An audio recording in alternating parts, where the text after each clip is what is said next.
નમસ્કાર. આકાશવાણી અમદાવાદ વડોદરા પ્રાદેશિક સમાચાર અનિલ પટેલ વાંચે છે. મુખ્યમંત્રી ભૂપેન્દ્ર પટેલની અધ્યક્ષતામાં આજે ગાંધીનગરમાં મંત્રીમંડળની બેઠક યોજાઈ. આ બેઠકમાં પીવાના પાણી, કમોસમી વરસાદના કારણે થયેલા નુકસાન તેમજ કૃષિ વિભાગ દ્વારા હાથ ધરેલા સર્વે સંદર્ભે સમીક્ષા કરવામાં આવી હતી. આ ઉપરાંત રાજ્ય સરકારના આગામી આયોજનો અને નીતિગત બાબતો પર પણ ચર્ચા થઈ હતી. મુખ્યમંત્રી ભૂપેન્દ્ર પટેલે વિશ્વાસ વ્યક્ત કર્યો કે રાજ્ય પોલીસ દળ મલ્ટીટાસ્કિંગ એક્શન ફોર્સ બનીને વિકસિત સુરક્ષિત ગુજરાતનું લક્ષ્ય પાર પાડશે. ગાંધીનગર ખાતે ગૃહ વિભાગના વિવિધ પોર્ટલનો શુભારંભ કરાતા શ્રી પટેલે જણાવ્યું કે આગામી સમયમાં પણ ભારતમાં રાષ્ટ્રીય અને આંતરરાષ્ટ્રીય સુરક્ષામાં ટેકનોલોજીનો ઉપયોગ ખૂબ વધશે. તેમણે જણાવ્યું કે ભારતીય સેનાએ ટેકનોલોજીની તાકાત અને સાહસથી ન્યૂ એજ વોરફેરમાં પોતાની પ્રતિષ્ઠા સિદ્ધ કરી છે. સરકારી કોઈ પણ કચેરી હોય એના ઉપર વધુ ને વધુ વિશ્વાસ કેવી રીતે ઊભો થઈ શકે, એના માટે ટેકનોલોજીનો મેક્સિમમ ઉપયોગ કઈ રીતે કરી શકાય, એના ઉપર ગૃહ વિભાગે ખૂબ સારી કાર્યવાહી કરીને આજે આ પોર્ટલના લોન્ચિંગ કર્યા છે. આપણી સેનાએ ટેકનોલોજીની તાકાત અને સાહસથી ન્યૂ એજ વોરફેરમાં પોતાની પ્રતિષ્ઠા સિદ્ધ કરી છે.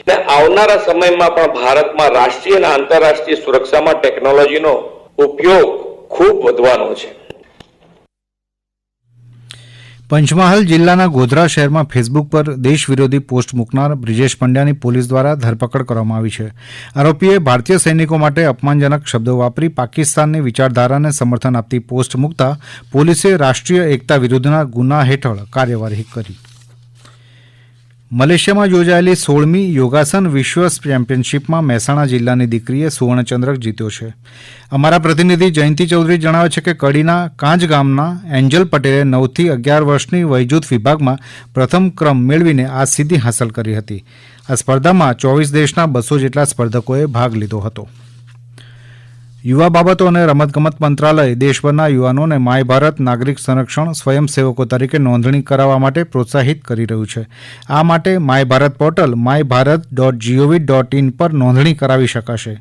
વધુ માહિતી માટે ફોન નંબર 9925488999 પર સંપર્ક કરી શકાશે એમ બનાસકાંઠા જિલ્લા યુવા અધિકારી માય ભારત પાલનપુરની યાદીમાં જણાવાયું છે. નાગરિક સંરક્ષણ દળ વડોદરાની કચેરી દ્વારા વડોદરા શહેરની 4 અને જિલ્લાની 8 સહિત 12 મામલતદાર કચેરીઓ ખાતે આજે સાંજના 4 થી 6 વાગ્યા દરમિયાન સ્વયંસેવકોની નોંધણી કરાવવામાં આવશે. સુરતમાં નાગરિક સંરક્ષણ દળમાં માનદ સેવા આપવા માંગતા નાગરિકો વોટ્સએપ નંબર 9925275751 પર અથવા સુરત નાગરિક સંરક્ષણ કચેરીનો સંપર્ક કરી શકે છે. છોટાઉદેપુર જિલ્લા સહિત તાલુકાની તમામ મામલતદાર કચેરીઓ ખાતે આજે બપોરે 4 વાગ્યાથી 6 વાગ્યા સુધી સ્વયંસેવકોની નોંધણી કરવામાં આવશે. નાગરિક સંરક્ષણમાં જોડાવા ઈચ્છુક 18 વર્ષ કે તેથી વધુ વયના લોકો આ માટે નોંધણી કરાવી શકશે. માજી સૈનિકો, પોલીસ મિત્ર, NSS, NCC સ્વયંસેવકો, સ્થાનિક તરવૈયાઓ, આપદા મિત્રો, ખાનગી સુરક્ષા સંસ્થાના કર્મચારીઓ અને સામાજિક સંસ્થા વગેરેને સ્વયંસેવકો તરીકે પ્રાધાન્ય આપવામાં આવશે. ઔદ્યોગિક તાલીમ સંસ્થા ITI મૂળી ખાતે કોપા, મિકેનિકલ, ડીઝલ, વાયરમેન તથા ફિટર ટ્રેડમાં પ્રવેશ સત્ર 2025 માટે પ્રવેશ પ્રક્રિયા શરૂ થઈ છે. વિવિધ વ્યવસાયિક તાલીમ કોર્સમાં પ્રવેશ મેળવવા ઈચ્છુક ઉમેદવારો તારીખ 30 જૂન સુધીમાં અરજી તેમજ હેલ્પ સેન્ટર ખાતેથી સુધારા વધારા કરી શકશે. ઉમેદવારો સંસ્થા ખાતે રૂબરૂ તેમજ itiadmission.gujarat.gov.in વેબસાઇટ પર 50 રૂપિયાની રજિસ્ટ્રેશન ફી સાથે ઓનલાઈન અરજી કરી શકશે. ગોધરાની દાહોદ સરકારી ITI ખાતે પ્રધાનમંત્રી એપ્રેન્ટિસ યોજના હેઠળ એપ્રેન્ટિસ ભરતી મેળાનું આયોજન કરાયું હતું. હાલોલ અને કાલોલની વિવિધ કંપનીઓ દ્વારા 40 ઉમેદવારોનું ઇન્ટરવ્યૂ તેમજ મેડિકલ ચેકઅપ કરી વિદ્યાર્થીઓને કંપનીમાં સ્થળ પર જ પસંદ કરવામાં આવ્યા હતા. પસંદગી પામેલા ઉમેદવારોની મેરિટ યાદી તથા મેડિકલ રિપોર્ટ આવ્યા બાદ પસંદગી પત્ર આપવામાં આવશે. પંચમહાલ જિલ્લા ઉદ્યોગ કેન્દ્ર દ્વારા માનવ કલ્યાણ યોજના વર્ષ 2025-26 અંતર્ગત જિલ્લાના આર્થિક રીતે પછાત વર્ગોને સ્વરોજગાર સ્થાપવા માટે બ્યુટી પાર્લર, ભરતકામ, વાહન સર્વિસિંગ, પંક્ચર કીટ, અથાણા બનાવટ સહિતના 10 પ્રકારના નાના બિઝનેસ માટે સાધન સહાય આપવામાં આવે છે.